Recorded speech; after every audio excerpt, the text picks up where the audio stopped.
समस्त को पुष्टि मल्टीमीडिया एजुकेशनल यूट्यूब चैनल को स्वागत।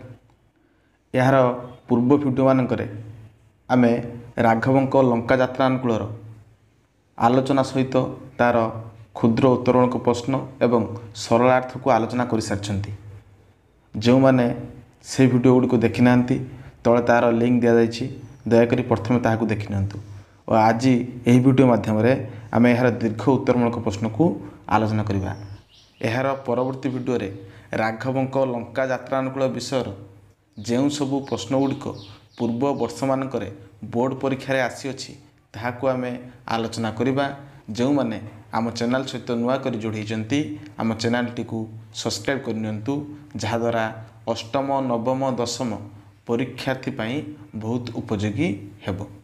चलते देखा आज प्रथम प्रश्न 22 नंबर लंका यात्रा निमंते राघवों प्रयास वर्णना कर। उत्कल साहित्यर मध्ययुग बा रीतिजुगर समृद्ध सारस्वत सृष्टि जो बाणी साधक मानकर अतीन्द्र साधनार रससिक्त तथा उपभोग्य सेमानक मध्यरे कवि सम्राट उपेन्द्र भंज अग्रगण्य अटंती। वैदेश विलास कोटि ब्रह्मांड सुंदरी लावण्यवती प्रेम सुधानिधि रसिक हारावली और सुभद्रा परिणय भली सुधा साब्री काव्यगुड़िक कवि अन्योन्य प्रतिभार बलिष्ठ निदर्शन अटे। कवि सर्वश्रेष्ठ काव्य वैदेश विलासर 40तम छांदर प्रथमांशरे राघवों लंका यात्रा अनुकूल शीर्षक कविताटी कवि सम्राट उपेन्द्र भंज श्रीरामचंद्र लंका अभियान निमंते समुद्र रे सेतु निर्माणर शुभारंभ प्रसंग उपस्थापन करिसेंती। माता जानकी दशाननर लंकापुरी अवस्थान करुवा अवगत होला परे श्रीरामचंद्र मर्कट सैन्यों सह लंका अभियान पर निष्पत्ति नहीं। अभियानर प्रथम प्रतिबंधक समुद्र लंघन पर से हनुमान सुग्रीव अंगद जाम्बवान और विभीषण सह मंत्रणा करी सेतुबंध निर्माण अविसंभावी बोली अनुभव करिसेंती।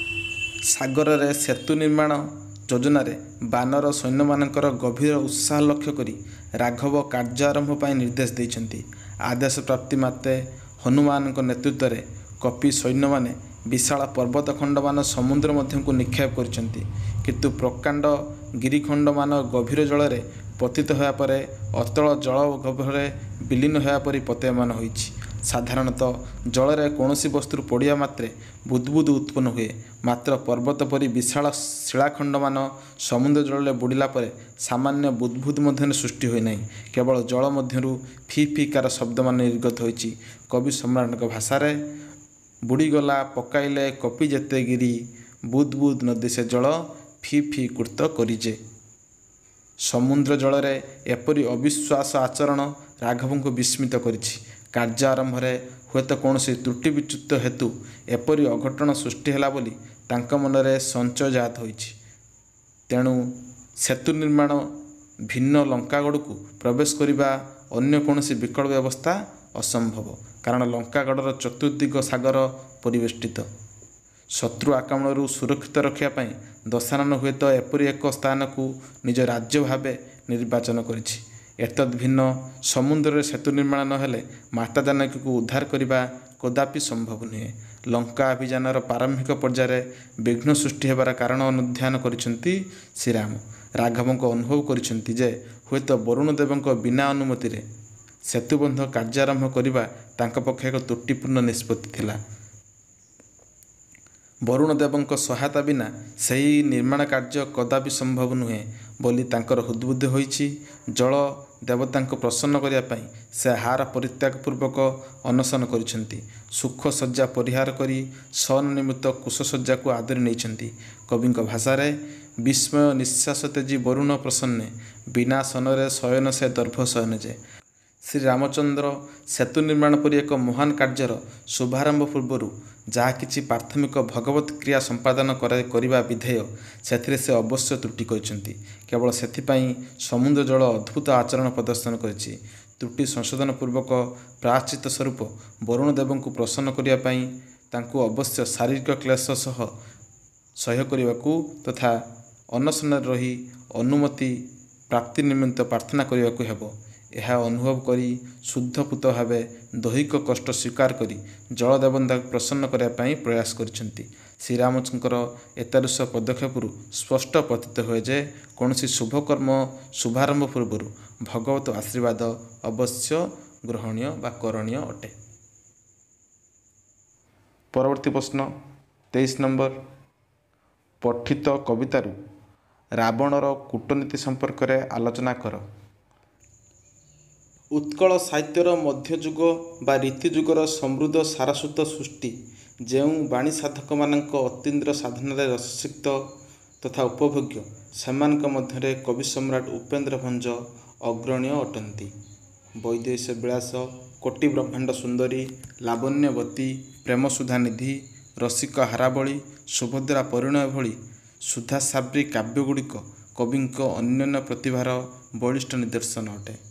କବିଙ୍କ ସର୍ବଶ୍ରେଷ୍ଠ ରାମକଥା କାବ୍ୟ ବୈଦେହୀଶ ବିଳାସ ଅନ୍ତର୍ଗତ 40ତମ ଛାନ୍ଦରୁ ଗୃହୀତ ରାଘବଙ୍କ ଲଙ୍କା ଯାତ୍ରାନୁକୂଳ ଶୀର୍ଷକ କବିତାରେ କବି ଶ୍ରୀରାମଚନ୍ଦ୍ରଙ୍କ ଲଙ୍କାଭିଯାନ ନିମନ୍ତେ ସମୁଦ୍ରରେ ସେତୁ ନିର୍ମାଣର ଶୁଭାରମ୍ଭ ଓ ଦଶାନନର କୂଟନୈତିକ ଚିନ୍ତାଧାରା ଯଥା ବିଭୀଷଣର ରାମଭକ୍ତ, ଅଙ୍ଗଦର ଶକ୍ତିର ପରାକାଷ୍ଠା କବିଙ୍କର ସର୍ବଶ୍ରେଷ୍ଠ ରାମକଥା କାବ୍ୟ ବୈଦେହୀଶ ବିଳାସ ଅନ୍ତର୍ଗତ 40ତମ ଛନ୍ଦରୁ ଆସିଅଛି। ଶ୍ରୀରାମଚନ୍ଦ୍ର ସତୀ ଜାନକୀଙ୍କ ଉଦ୍ଧାର ନିମନ୍ତେ ଲଙ୍କାଗଡ଼ ଆକ୍ରମଣ ଓ ଦଶାନନ ସହ ଯୁଦ୍ଧ ଅପରିହାର୍ଯ୍ୟ ବୋଲି ଅନୁଭବ କରି ଲଙ୍କାଭିଯାନ ନିମନ୍ତେ ସମୁଦ୍ରରେ ସେତୁ ନିର୍ମାଣର ଶୁଭାରମ୍ଭ କରିଛନ୍ତି। ମର୍ଯ୍ୟାଦା ପୁରୁଷୋତ୍ତମ ଶ୍ରୀରାମ ସମୁଦ୍ର ତଟରେ ସୈନ୍ୟମାନ ସାମନ୍ତଙ୍କ ସହ ପ୍ରସ୍ତୁତ ହେଉଥିବା ସୈନ୍ୟଙ୍କ କଳନା ଓ ରଣକୌଶଳର ଅନୁଧ୍ୟାନ କରିବା ଉପଲକ୍ଷେ ଦଶାନନ ତାର ଦୁଇ ପ୍ରମୁଖ ମନ୍ତ୍ରୀ ଶୁକ ଓ ସାରଣଙ୍କୁ ଦୂତ ରୂପେ ପ୍ରେରିତ କରିଛି।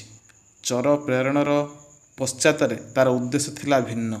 ରାବଣ ଆଶଙ୍କା କରୁଥିଲା ହୁଏତ ଗୃହଭେଦୀ ବିଭୀଷଣ ଲଙ୍କାଗଡ଼ ସମ୍ପର୍କିତ ଗୁପ୍ତ ତଥ୍ୟ ତାର ରାକ୍ଷସୀ ସେନାଙ୍କ ଶକ୍ତି ସାମର୍ଥ୍ୟ ବିଷୟରେ ଶତ୍ରୁଙ୍କୁ ଅବଗତ କରାଇପାରେ।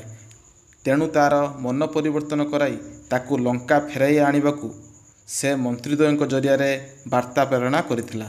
ବାସ୍ତବରେ ସେ ସେହି ବାର୍ତ୍ତା ମାଧ୍ୟମରେ ବିଭୀଷଣକୁ ଶତ୍ରୁଠାରୁ ଦୂରେଇ ଦେବାକୁ ଇଚ୍ଛା କରିଥିଲେ। ସେହି ବାର୍ତ୍ତାରେ ସେ କହିଥିଲେ ଯେ ଜ୍ୟେଷ୍ଠ ଭ୍ରାତା ପିତ୍ରାତୁଲ୍ୟ ସମ୍ମାନାସ୍ପଦ ଅଟନ୍ତି। କ୍ରୋଧ ପରବଶ ହୋଇ ଯଦିଓ ସେ କନିଷ୍ଠ ପ୍ରତି କଟୁବାକ୍ୟ ପ୍ରୟୋଗ କରିଛନ୍ତି, ତାହା କଦାପି ଧର୍ତ୍ତବ୍ୟ ନୁହେଁ। ପ୍ରତିକ୍ରିୟାଶୀଳ ହୋଇ ନିଜ ଜ୍ୟେଷ୍ଠ ଭ୍ରାତାଙ୍କ ସଙ୍ଗ ତ୍ୟାଗ କରି ତାଙ୍କ ବିରୁଦ୍ଧରେ ଯାଇ ଶତ୍ରୁ ଶିବିରରେ ଅବସ୍ଥାନ କରିବା ଆଦୌ ସମୀଚୀନ ନୁହେଁ। ମହାପରାକ୍ରମୀ ଅଗ୍ରଜର ଶତ୍ରୁ ଭାବେ ବିବେଚିତ ଜଣେ ବନବାସୀଠାରେ ଶରଣାପନ୍ନ ହେବା ବୁଦ୍ଧିମତାର କାର୍ଯ୍ୟ ନୁହେଁ। ଏତଦ୍ ଭିନ୍ନ ମହାନ ରାଜକୁଳରେ ଜନ୍ମଲାଭ କରି ଜଣେ ଅତି ସାଧାରଣ ବ୍ୟକ୍ତିଠାରେ ଆତ୍ମସମର୍ପଣ କରିବା, ସର୍ବୋପରି ନିଜ ଭାଇକୁ ବିରୋଧ କରି ଶତ୍ରୁକୁ ସାହାଯ୍ୟ କରିବା ସର୍ବଦା ଅନୁଚିତ ତଥା ଅବିବେକିତାର କାର୍ଯ୍ୟ। ବିଭୀଷଣକୁ ଶତ୍ରୁ ରାମଚନ୍ଦ୍ରଠାରୁ ପୃଥକ୍ କରିବା ପାଇଁ ଦଶାନନ ମନ୍ତ୍ରୀଦ୍ୱୟଙ୍କ ମାଧ୍ୟମରେ ଏପରି କୂଟନୈତିକ ବାର୍ତ୍ତା ପ୍ରେରଣ କରିଥିଲେ। କବିଙ୍କ ଭାଷାରେ ବିଭୂତିକୁ ଭୁଞ୍ଜୁଥିଲୁ ବିଭୂତି ଭୂଷଣେ, ବଡ଼ କୂଳେ ଜନମି ଶରଣ କି କାରଣ ଯେ। କେବଳ ବିଭୀଷଣ ନୁହେଁ, ବାଳିପୁତ୍ର ଅଙ୍ଗଦ ପ୍ରତି ଭିନ୍ନ ଏକ କୂଟନୀତିପୂର୍ଣ୍ଣ ବାର୍ତ୍ତା ପ୍ରେରଣ କରିଥିଲେ ରାବଣ। ଦଶାନନ ଜାଣିଥିଲା ଯେ ରାମଚନ୍ଦ୍ର କିଷ୍କିନ୍ଧାର ବାନର ସୈନ୍ୟମାନଙ୍କ ସହାୟତାରେ ଲଙ୍କା ଆକ୍ରମଣ କରିବାକୁ ସାହସ କରିଛନ୍ତି। ତେଣୁ କିଷ୍କିନ୍ଧାର ଯୁବରାଜ ଅଙ୍ଗଦକୁ ଶ୍ରୀରାମଙ୍କ ବିରୋଧରେ ଉତ୍ତେଜିତ କରି ପୃଥକ୍ କରାଇ ପାରିଲେ ଶତ୍ରୁପକ୍ଷ ଦୁର୍ବଳ ହୋଇପଡ଼ିବ ଓ ସେ ଅକ୍ଳେଶରେ ଯୁଦ୍ଧରେ ବିଜୟ ଲାଭ କରିବେ।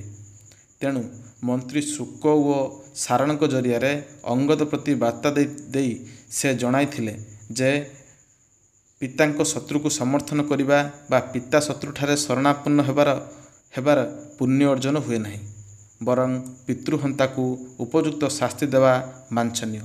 ତେଣୁ ପିତୃବ୍ୟ ସୁଗ୍ରୀବଙ୍କ ସହ ବିବାଦ କରି ସେ ତୁରନ୍ତ ନିଜେ ସୈନ୍ୟବଳ ସହ କିଷ୍କିନ୍ଧାର ପ୍ରତ୍ୟାବର୍ତ୍ତନ କରିବା ହିଁ ଜଣେ ସ୍ୱାଭିମାନୀ ପୁତ୍ର ପକ୍ଷେ ସମୀଚୀନ ହେବ।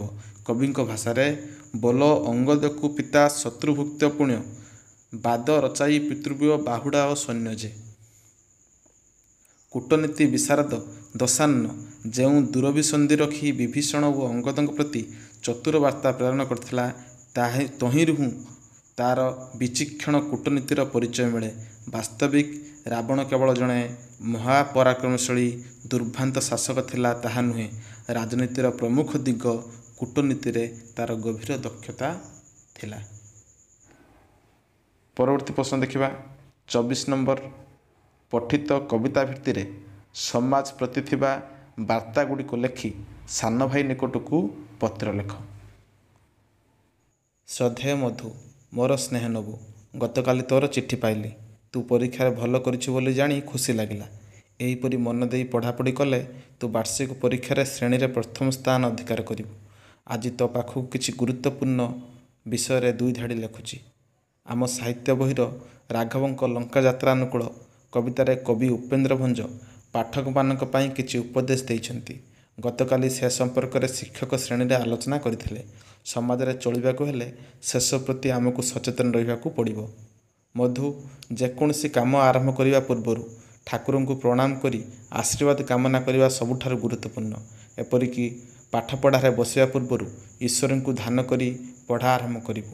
ଠାକୁରଙ୍କ ଶରଣାପନ୍ନ ହେଲେ ତାଙ୍କ ଆଶୀର୍ବାଦରୁ ସ୍ମରଣ ଶକ୍ତି ବୃଦ୍ଧି ହେବ ଏବଂ କଷ୍ଟକର ବୋଧ ହେଉଥିବା ପାଠକୁ ଆୟତ୍ତ କରିବାରେ କିଛି ଅସୁବିଧା ହେବ ନାହିଁ। ତୁ ଜାଣିଲେ ଆଶ୍ଚର୍ଯ୍ୟ ହେବୁ ଯେ ଶ୍ରୀରାମଚନ୍ଦ୍ର ସମୁଦ୍ରରେ ସେତୁ ନିର୍ମାଣ ପୂର୍ବରୁ ବରୁଣ ଦେବଙ୍କୁ ପ୍ରାର୍ଥନା କରିନଥିବାରୁ ବାନର ସେନାଙ୍କ ଦ୍ୱାରା ସମୁଦ୍ରରେ ପକାଇଥିବା ପର୍ବତମାନ ପୂରାପୂରି ବୁଡ଼ିଯିବାକୁ ଲାଗିଲା। ତେଣୁ ବରୁଣ ଦେବଙ୍କୁ ସନ୍ତୁଷ୍ଟ କରିବା ପାଇଁ ଅନଶନରେ ରହି ସେ କୁଶଶଯ୍ୟାରେ ଶୟନ କରିଥିଲେ।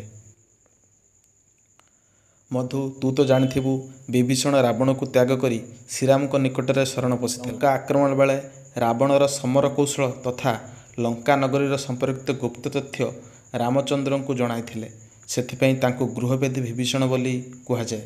ଏକଥା ଅବଶ୍ୟ ସତ୍ୟ ଯେ ଘର ଓ ପରିବାର ସମ୍ପର୍କିତ ଗୁପ୍ତ କଥା ଅନ୍ୟ ଆଗରେ ପ୍ରକାଶ କରିବା କଦାପି ଉଚିତ ନୁହେଁ। ପରିବାରରେ ରହିଲେ ଗୁରୁ ଗୁରୁଜନଙ୍କ ଯଦି ବା କେବେ କ୍ରୋଧବଶତଃ କିଛି କଟୁ କଥା କହିଦିଅନ୍ତି, ସେଥିରେ ଗୁରୁତ୍ୱ ଦେଇ ପ୍ରତିକ୍ରିୟା ପ୍ରକାଶ କରିବା ଆଦୌ ଉଚିତ ନୁହେଁ। ନଚେତ୍ ଖଳ ଲୋକମାନେ ଗୃହ ଶାନ୍ତି ନଷ୍ଟ କରିବାକୁ ସୁଯୋଗ ପାଇବେ। ତେଣୁ ବାପା, ଦାଦା ଓ ଅନ୍ୟ ଗୁରୁଜନ ଯଦି କେବେ କିଛି ମନକୁ ବାଧିଲା ଭଳି କଥା କୁହନ୍ତି, ତେବେ ସେ କଥାକୁ ଗୁରୁତ୍ୱ ନ ଦେଇ ସେମାନଙ୍କଠାରୁ ଭକ୍ତି ରଖିବା ଉଚିତ। ଶେଷରେ ସବୁଠାରୁ ଗୁରୁତ୍ୱପୂର୍ଣ୍ଣ କଥା ପଦେ ଲେଖୁଛି। ଈଶ୍ୱରଙ୍କ ଆଶୀର୍ବାଦ ବିନା ମଣିଷ କଦାପି କୌଣସି କାର୍ଯ୍ୟରେ ସଫଳତା ଲାଭ କରିପାରିବ ନାହିଁ। ଆମ ବାପା ମା ଆମ ପାଇଁ ଜୀବନ୍ତ ଦେବତା ପରି। ତେଣୁ ତାଙ୍କ କଥା ମାନି ଚଳୁଥିବୁ। ବାପା ବୋଉଙ୍କୁ ମୋର ଭୂମିଷ୍ଠ ପ୍ରଣାମ ଜଣାଇଦେବୁ। ଇତି ତୋର ମଙ୍ଗଳ ଆକାଂକ୍ଷୀ ଭାଇ। ଯଦି ଭିଡ଼ିଓଟି ଭଲ ଲାଗିଛି ତେବେ ନିଶ୍ଚୟ ଭିଡ଼ିଓଟିକୁ ଲାଇକ୍ ଟିକେ କରନ୍ତୁ ଏବଂ ଚ୍ୟାନେଲକୁ ସବସ୍କ୍ରାଇବ୍ ମଧ୍ୟ କରିଦିଅନ୍ତୁ। ରହିଲି, ଜୟ ଜଗନ୍ନାଥ।